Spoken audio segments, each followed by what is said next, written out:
This week it was time for the next famous flyer as well as for the next city update. In this video we're gonna look at both of them. But first, let's roll the intro.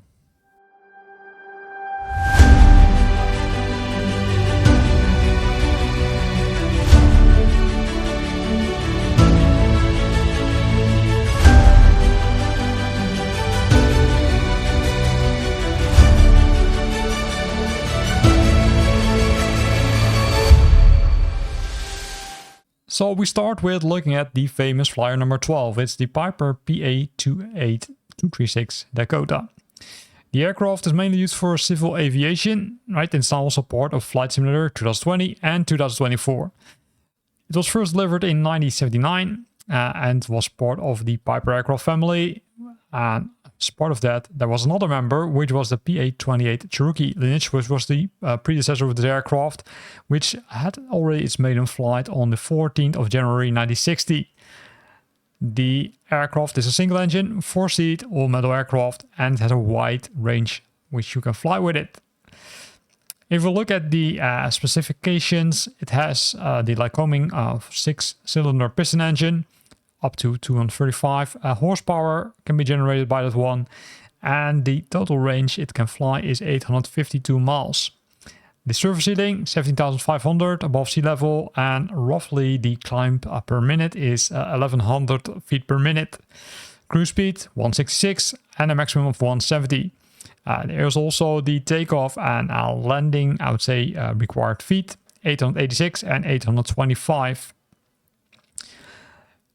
The aircraft itself comes with multiple liveries for Flight Simulator 2020 and 2024. Here you can see a list of them, which includes also the Aviator Club livery and the Xbox Aviators Club livery, but also different color styles. One of them you can see here. The aircraft itself comes as the third of the 4 aircrafts which the team promised to Flight Simulator 2024 consumers as a make good. So this is the third one already, and this means that you get the aircraft for free. For Flight Simulator 2020, you unfortunately need to buy it, but it will cost roughly $15. Now the question of course is, if you own both of them, do you get it also for free? Well, let's have a look at that in a few minutes. Scrolling down, right, we can see some more pictures, but I think we've seen enough pictures. Let's say jump into Flight Simulator and let's have a look at how the aircraft looks like. So Flight Simulator has started, so if you click on the marketplace, you can go to the library because the aircraft is streamed by default. So if you search for Piper, once it's available, right, we can see it here. So here we can see that we can search for Piper, and there we see it already. The Piper has been added. Currently is available as a streamed version, but if you're participating in the sim update number 3 beta, then you will be able to also download it. So I do expect that once sim update number 3 is available in general availability, then everybody can use this functionality. So let's see if we can kind of try out the aircraft, or at least have a closer look at it. So again, here you can search for Piper, or you can scroll down in the list, but it's, well, something I won't recommend you to do. Then we get the number of details, right? And the weird thing is that they say that the aircraft was for 4-seat. Now they say it's 2-seat, which is kind of weird. I can see some other things like the landing surface, the cruise speed, as well as the maximum altitude and the range. The weird thing here is if you would compare it with the internet information on the website, it's different. I'm not sure why that's the case, but hey, that's what it is.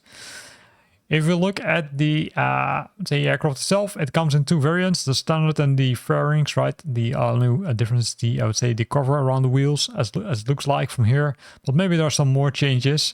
If we look at it, right, this is the normal aircraft, and the standard one, this is the fairings.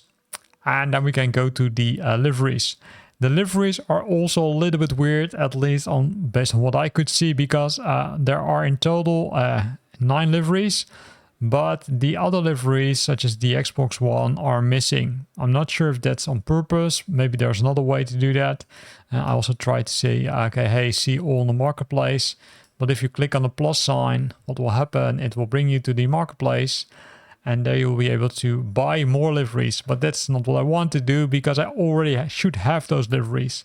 So maybe that's, I would say, kind of an issue which will be resolved. Could also be because I'm participating in sim update number 3. Not 100% sure about that.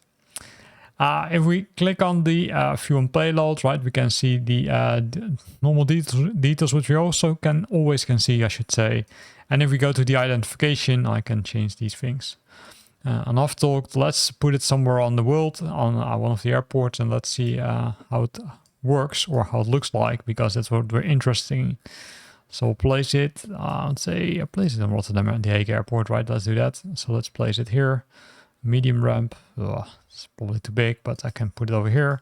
Set its departure and then hit the start flight. Now this might take some time, of course, but with streaming it goes a lot faster, as you can see already. But I will pause the video shortly and then I will continue once the aircraft has loaded. And it loads pretty quickly, so let's have a look. Right, so here we are with the aircraft, and you can see a lot of detail, including, let's say, the help, I would say, items which are here, for example, to interact with the aileron, right, the right aileron. That works pretty nice. And you can also see the reflection, right? Also pretty cool that they added that. That it's really, I would say, nice if the sun shines like today. You can see that. Besides that, what I really like is the usage over here. You can see the usage on the wings, especially for the part where you likely walk or enter the aircraft. And also, if we look at the livery itself, you can see some more usage, right? If you look around that Piper Dakota, you can see it's not completely white, but there simply is some usage, which makes it, I would say, nicer. You can open the baggage door, as you can see, so you can take your baggage. You can also close it, of course. Again, hopefully, yeah, close it. And then let's look at the other systems or the other part of the aircraft. So here we can have a look at, and if you look at this, right, it's super detailed. You can, I would say, move the elevators, right, by moving them to see if they're working. And here you can also see that it really works nicely and slowly.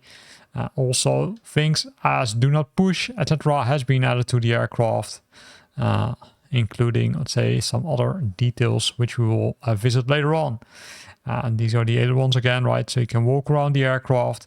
And this is specifically for Flight Simulator 2024, of course, which makes it really nice. You can also remove everything like the pitot cover, right? Which is, I would say, a little bit hidden, but you can still do that. Because if you don't do it, you will have some other issues. And also here, the usage is pretty cool. So let's see if we can open the, let's say, the engine cover. Well, this is a little bit of pity, if you ask me, because here you can say, see oil gouge, but it doesn't really open the engine. You can still remove everything, but the engine cover cannot be opened. I would have loved if they would have added that. Maybe it will be added in the near future, but currently it's not possible to do that. So keep that in mind, that not everything is there yet. We can remove the chocks. Maybe we can open the engine from this side. No. That's a pity. I hope they will add it in the near future, but maybe not. Let's see. So let's go back and move the pitot cover and then see if we can. Likely need to do it from the front.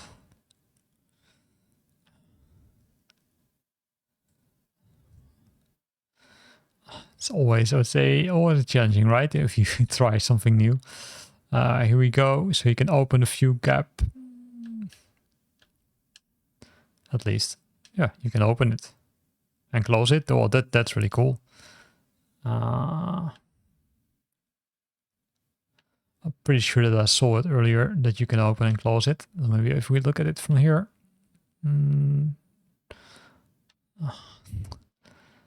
I likely need to move to the other side again. You can see sometimes you really need to find your way in using these new aircrafts.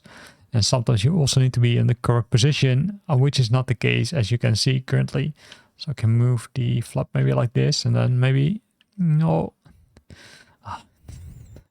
Remove before flight. Yeah, I want to remove it, but I can't remove it, my friends. So let's have a look if we can do it from this part. No.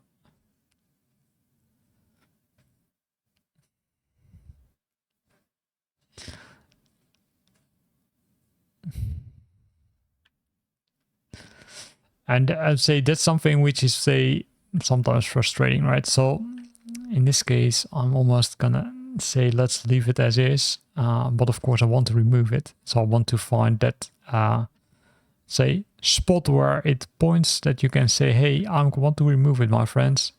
But it does look like that I will be able to find it. And I also don't want to make it very lengthy. So let's leave it for now. And then let's visit that one later. Can you enter the aircraft? Likely you can. Right, you can easily walk on the wings, as you can see. That's also pretty cool.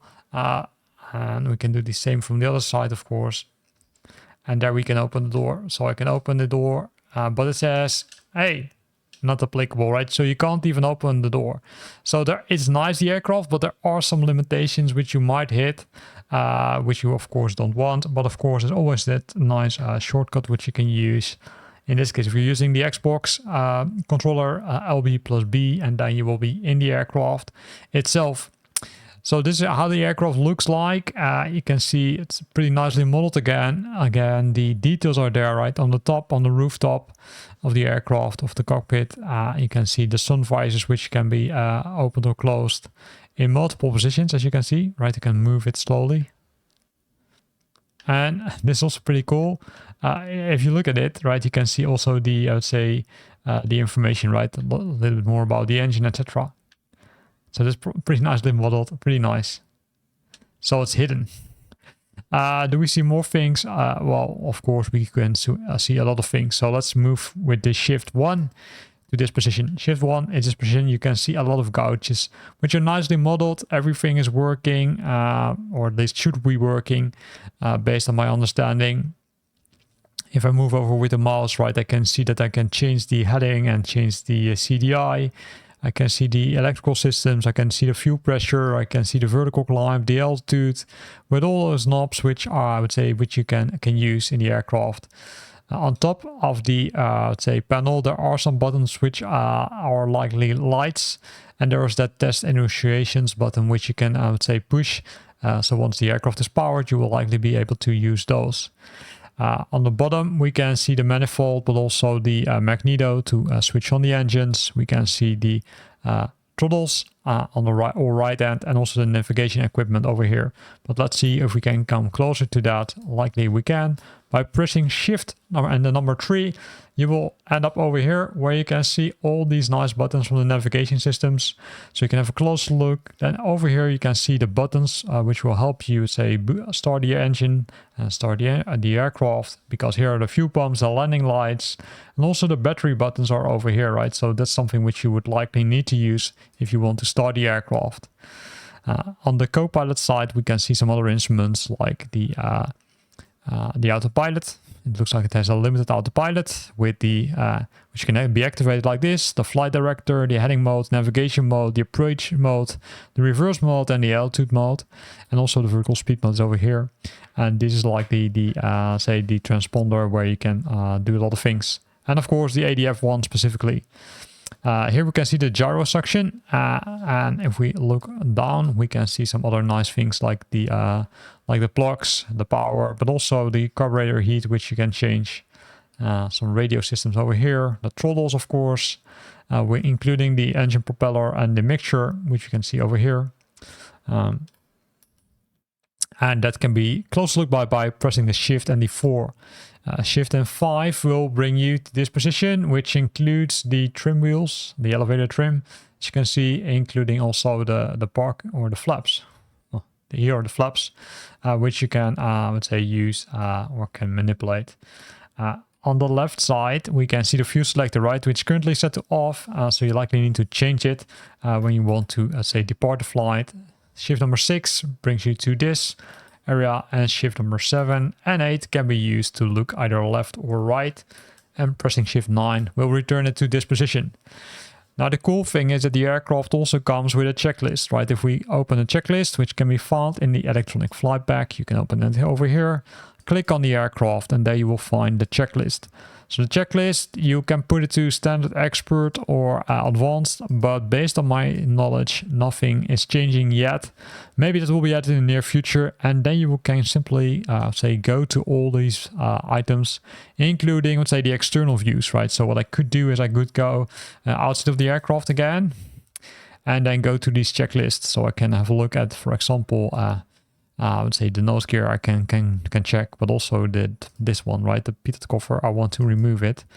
Maybe this works. Maybe if I do it like this works. But I doubt, I would say, but you get the idea. This is how you can use it. It contains both the pre-flight, but also the before starting engine and the starting engine, as well as the in-flight and post-flight, right? So that's, I would say, pretty cool. Again, right, you can see here that it's really difficult to remove the pitot cover, but maybe someone has a tip. If you have a tip how to do that, then let me know, because I'm pretty curious on how you get it removed. Likely it will work now. It says here, okay, yeah. I know that that's the system, but I don't see the help. That's the only, I would say, thing which is really helpful, right? Is enabling the help functionality will show if you activated this, but you can see that it's really not that easy as everybody has hoped. Oh, here, maybe it was here. No, these were the ailerons again. Left aileron, flaps. Yeah, so I would say, not going to play with this for longer. The in-flight one contains the before, after takeoff, and before landing, and then, of course, the post shutdown. Those eye symbols can be really easy to use if you don't know where to search for that specific instrument. Now, the other information can be found in the flight performance, right, where you can modify the number of seats, the cargo, the fuel, and the empty weight, right, the center of gravity.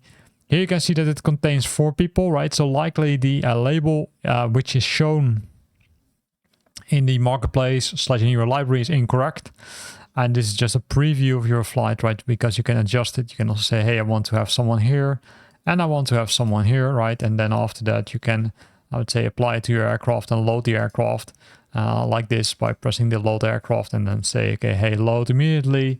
And then it will be loaded immediately. And then you can continue with the rest of the things like the cargo, etc. Nice thing about this is if you go and look inside the aircraft, you can see people sitting in the aircraft, right? Wonder who it is, but hey, we've got someone sitting in our aircraft, so we can have a look at it and we can play around with it. So again, really nice. Pitot cover, I can't get it removed, but if you have a tip, then let me know. Of course, the tip could be start on the runway, because then you don't need to do it, but of course that's less realistic. If you go inside the aircraft, we can see now that the aircraft, that there are 2 additional passengers in the aircraft. So welcome to the aircraft. So let's see if we can start it, right? But there's of course one dangerous thing, is that we didn't remove the pitot cover, which will likely damage the aircraft. So I would recommend you normally to remove it. But for now, let's go to the checklist and let's have a look at the and the aircraft itself, right? So I'm gonna remove the chat, and then I'm gonna start the aircraft by going back to the aircraft itself, going back and going to the checklist. We will start with before the engine, so park brakes, right? You will find them over here. They're switched to on. The propellers, max RPM, that's good. Then the fuel selector, which we could find over here, it's currently set to off, and that's something which you need to change. You need to change it either to left or to right, depending on what you prefer, and of course depending on which wing is fueled with fuel. Then the carburetor heater needs to be switched off, which is the case, and the avionics master also needs to be switched off, which is also the case. And that's how easy it is with this checklist, right? You can simply reuse it, and then I'd say walk your way to the aircraft. Then the master switch, alt, and battery need to be switched to on, so let's do that. And you directly can see that there's some interaction, right? You can directly see that some, I would say, gauges or meters are, I would say, changing, which is cool. Then we switch on the fuel pump, so don't forget to check these buttons. Then we can check the fuel pumps, which is on, and then we set the this one to rich, and rich is really like this. It might be a little bit, I would say, hard to see, but here is the on the say on the aircraft itself, right on this leveler, there's some, I would say, labels. And the cool thing is also about this, right? It's not clean, but it's simply, you can see that it's being used. Then we need to, say, adjust the wing to 1/4 inch, so likely like this. And then we can push the ignition, right? We can simply use this checklist. And let's say you will see that the aircraft will start, because you can see that now the RPM start to increase. You could see some other, let's say, gauges changing. You can see the oil pressure increasing, the oil temperature increasing. And that's also the thing which you need to check, right? The check is really, okay, hey, are these in the green areas, or are they going to the red or yellow areas? In that case, you might need to take some action. But hey, it stabilizes almost. So once you're fine, you can go to the next step. Next step is really that avionics master switch. So avionics master switch, switch it on. That will switch on all these nice systems which are there for you. And the Garmin, right, the GNS 530 and 430 are, I would say, interconnected.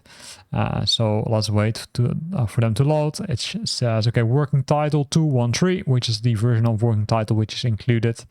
It's loading the information, also via Microsoft Flight Simulator, the aviation database. And then once this is started, right, you can say do anything which you want. For example, pre-program your flight, or simply start out flying. So now it's ready. I press OK. Then you can change your views here, right? You can change the VCDI, you can change the to from.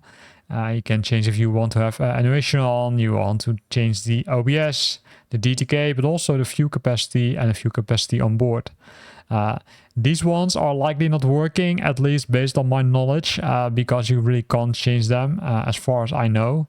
You can, let's say, only select these ones, and you can say, hey, set to view, set to full, and then you can press OK. If you, of course, make sure that the aircraft has been refueled completely. And then once you're there, you can press go to checklist, which is not working. The only thing which works is go to OK.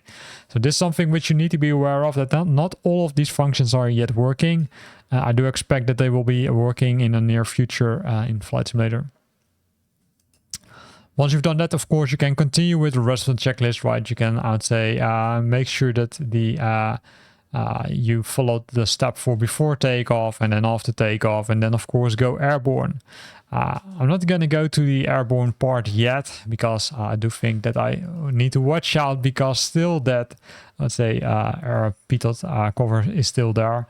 So let me restart the flight by starting on a runway and then take it airborne. So we're on the runway, and the first thing you, of course, need to make sure is that you use the correct controllers. I just connected my Velocity 1 controller. I'm not going to go to the main menu. You can simply press settings and then go to the controls. And in the controls, make sure that you set up the, say, Velocity 1 in this case correct. Likely, if it's the first time you're flying with the aircraft, it will have that transversal configured, but I prefer to use my own, so I will use the custom one in my case, because I modified it a lot, so it makes more sense for me. The same thing I need to do for the quadrant. I need to switch it to the one which I prefer. So in this case, the quad custom is the correct one. And let's see, quad custom. No, not the two engine variant. I want to have the single engine variant, right? Yeah, there's this one. So now the correct control set has been set up, you're okay. If you are searching for a video about how to configure your, let's say, joystick, then have a look at my channel, because I posted multiple videos about how to configure it correctly. Now, of course, we can take the aircraft airborne, so let's do that, right? So let's remove the parking brakes in this case. Let's remove this one. Let's go full throttle, and let's see how it flies. So the engine sounds have been removed from this video, because I thought it was a little bit, say, disturbing in some cases, especially when the 8C starts to talk. But you will, I would say, can of course use it yourself when you have this one in Flight Simulator 2024. For Flight Simulator 2020, you might need to buy it, right? But that's something which we will have a look at in a few minutes. So currently you can see that I can simply fly around. It works really nicely. You can also see that I would say animations like this are really working good. So that's really cool. Having said that, let's have a look at the gouges, which we will find using Shift 1. We can also see that those gouges are really, I would say, working. All of them are working nicely, right? We can see the heading which we're flying. We can see the climb rate. We can also see the fuel flow, which is over here, which is, I would say, can be very useful. I need to watch out that we're not going too far, right? Let me do that. I need to control the aircraft. That's always the dangerous thing about using this. Of course, I should have used the autopilot first before showing you this. But you can see that everything is working, and it, I would say, flies pretty cool. Flies pretty easy, I would say. So it could be, I would say, a nice one if you want to fly another aircraft and not the Cessna 152 or the 172, but want to try a different aircraft. Then you can use this one. So with that, we're at the end of this video where we looked at this nice aircraft, right? Let's look from the outside. We're airborne. We can see Rotterdam, the Hague Airport. We can see the city of Rotterdam over there. So pretty nice aircraft, now available in Flight Simulator 2024 for free.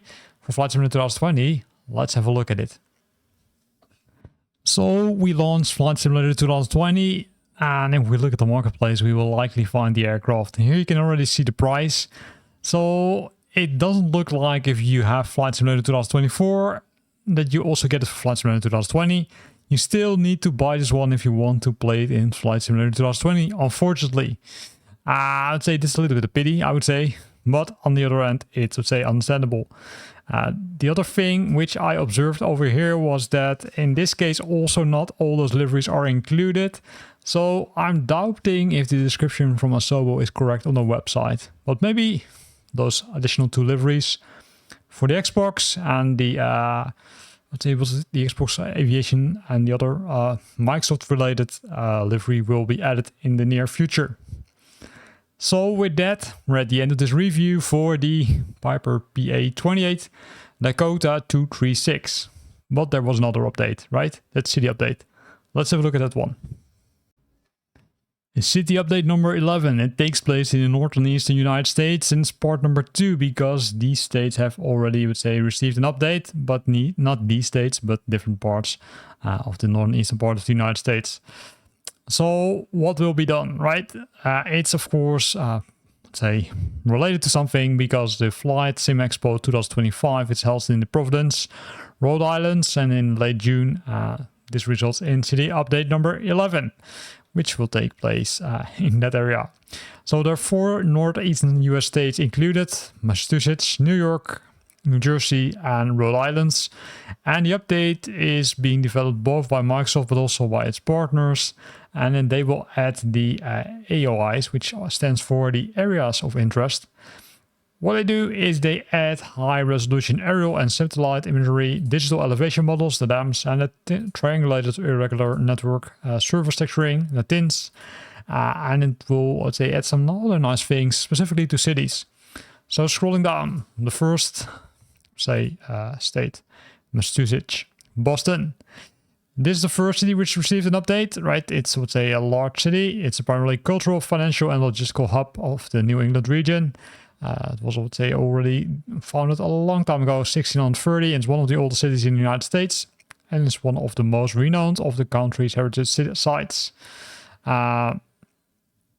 This is how it looks like, all right? And if you would compare it with the, let's say, without city update number 11, you will be amazed by the difference. How up to date it is, that's always the question, because they're depending on the data which they get also from their third-party providers. The next one is Plymouth. It's landed. The Mayflower Pilgrims landed there in 1620. It also was previously, I would say, it's called the America's hometown. Plymouth is located 40 miles south of Boston. So one of the things which you could do is, of course, fly from Boston to Plymouth, right? If you like to do that. If you like short flights, because it's not a very long flight. Then the next state is New Jersey. There they updated northeastern New Jersey as well as central Jersey.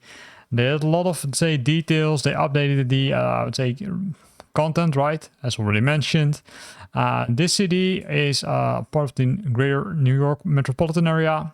And it's the oldest cities in the United States. It's, or one of the oldest cities, and it's renowned for its contribution to the industrial development of the country, as well as a modern transportation hub, right? Because Newark, there's also an airport there. Central Jersey, this one is the city. It's the eastern portion of central Jersey, which has been, let's say, receiving the focus, including Elizabeth, North Brunswick, and Edison. So that's where you will see most changes. Of course, the city is also part of the American Revolution and it's an important university city. Then New York. New York received also a lot of updates, but also spread across the city itself. Right, the first part, of course, is Brooklyn, where it received an update. It's connected to the borough of Manhattan by 1 tunnel and 3 bridges. And you can see already an updated bridge over here. So it looks like that they also update the bridges a bit. But again, that's an assumption because I didn't look at the city update myself yet. If we look at Manhattan, we can also see that they also added some nice things. They updated the scenery here also, so it should look more realistic. It's of course known for, I would say, the capital of several global industries, as well as the, I would say, iconic architecture, and also a lot of large buildings. Then we've got Long Island East, also received an update with the well-known Hamptons Resort. And Montauk, as well as the Montauk Point Lighthouse. So here we'll see some images about that. Then we're scrolling down and we will find Rhode Island. Rhode Island also received an update. It includes the Providence, Cranston and Warwick.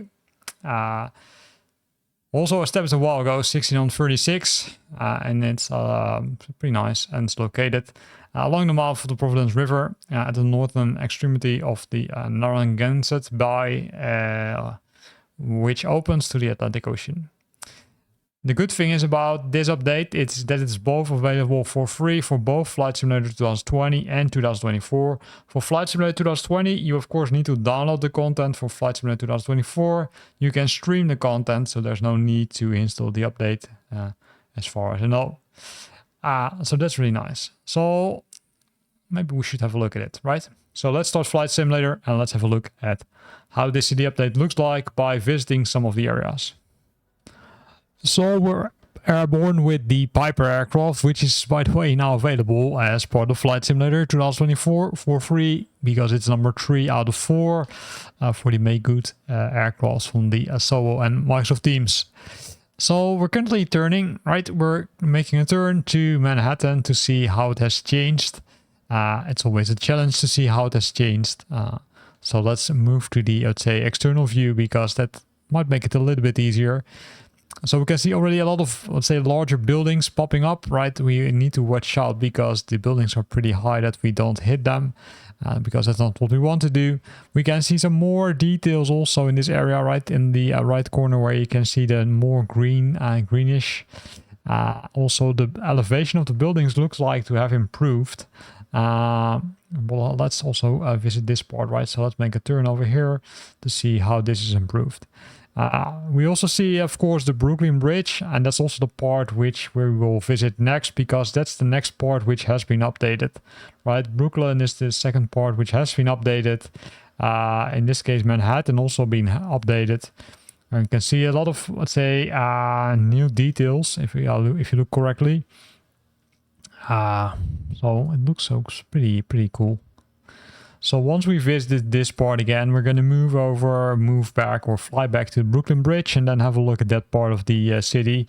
And that's, I would say, pretty nice, right? You can see, I'd say, performance is still pretty good. Although I didn't have, I would say, a frames per second indicator. It still looks good. Not a lot of stuttering or something happening, which is always nice, of course.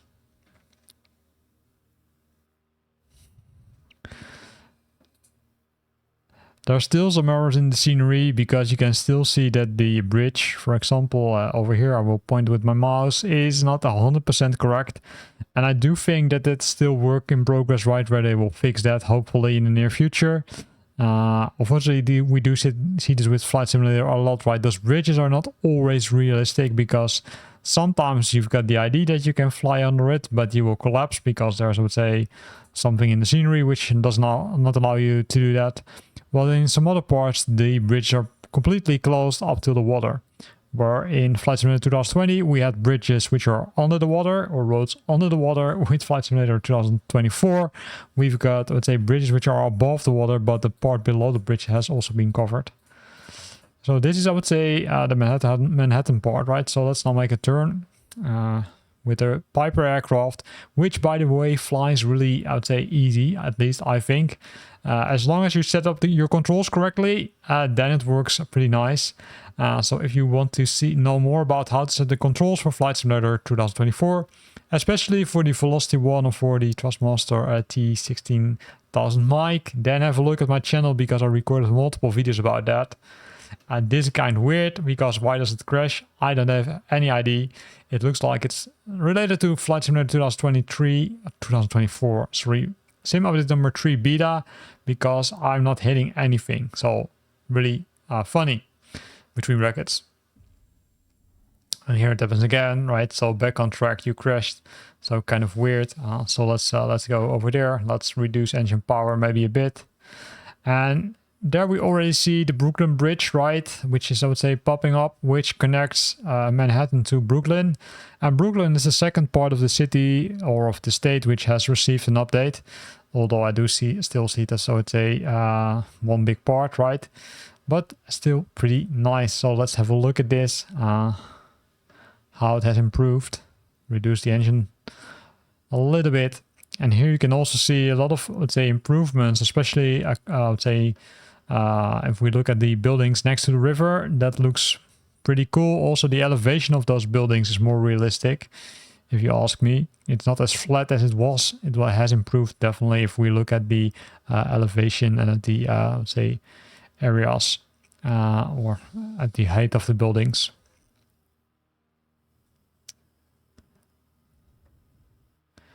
So, pretty cool to see this. Also, pretty nice that they have released this. It took them some time to release this next city update, right? But now it's finally there. So I can't wait for the next one to be released. And there are some surprise updates coming, right? It still is on the roadmap. I'm still wondering when they will be released and what it will be. There we see the Brooklyn Bridge, right? Which is not the one which we're flying over now, but the one after that, which connects the city of Manhattan, or which connects Manhattan to, in this case, Brooklyn, which is over here. And Brooklyn is the second part of the city/state which has received an update. And here we can see also a lot of nice things. While the HC keeps talking, I hope that it doesn't, say, disturb you too much. So here we can see the city also is pretty cool. Also here we can see the triangulated data and the dim data to be, I would say, improved. If you ask me how correct it is, of course, that really depends. I can't say anything about that because I don't live in this city. If you are living in this part of the city of New York, right? If you live in Brooklyn, then leave a comment how realistic it now is. Has been, I would say, been updated correctly, or is it still missing a lot of details?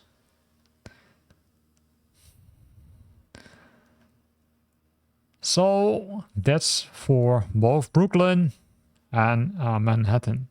Let's now fly to a different part, right? But to do that, I will pause the video because it will take too much time, and then we will visit some other parts which have been updated as part of city update number 11. So we're currently flying above the state of Rhode Island, and then specifically the city of Providence, or not sure if you need to call it city, but above Providence. And then we'll explore the area here. So let's move to the, let's say, external view again, and let's have a look at some details. This is the part which received several updates, including the dam and tin updates, which you can see. There's some more elevation on those buildings, if you look closely. How realistic it is, again, similar to New York, I can't tell you because I don't live here. But if you live here and you've got some feedback, then let me know via the comment box below. Now the idea is to fly a little bit more southward, so let me, I'd say, jump inside the aircraft to make sure we're going into the correct direction, because I want to fly to a specific airport, because then we know we're going good. And that's, we're going good, right? Because here you can see the airport. There's a large airport located in the area, which you can of course use to depart, but I decided to, let's say, start from airborne. This part which you're seeing likely hasn't received that many updates, but the closer we come to the airport, the closer we come to the next part of the, let's say, region which has received an update. For example, Warwick has received an update as part of this new city update. City update, hard word, number 11 already, and that makes it really interesting. So let's have a look at this part, right? So it's also here we can see some more elevation there. Don't fly over the airport because then you officially need to ask permission if you're flying over the airport. So let's not do that. In this case, we want to see the city part, which has been receiving some updates. I do think that it still looks pretty cool. Also, performance-wise, I'm still, I would say, quite happy with it. If I look at how it currently works. So that's still nice. So here we can see some water, let's say water. It looks like some water treatment, say solutions.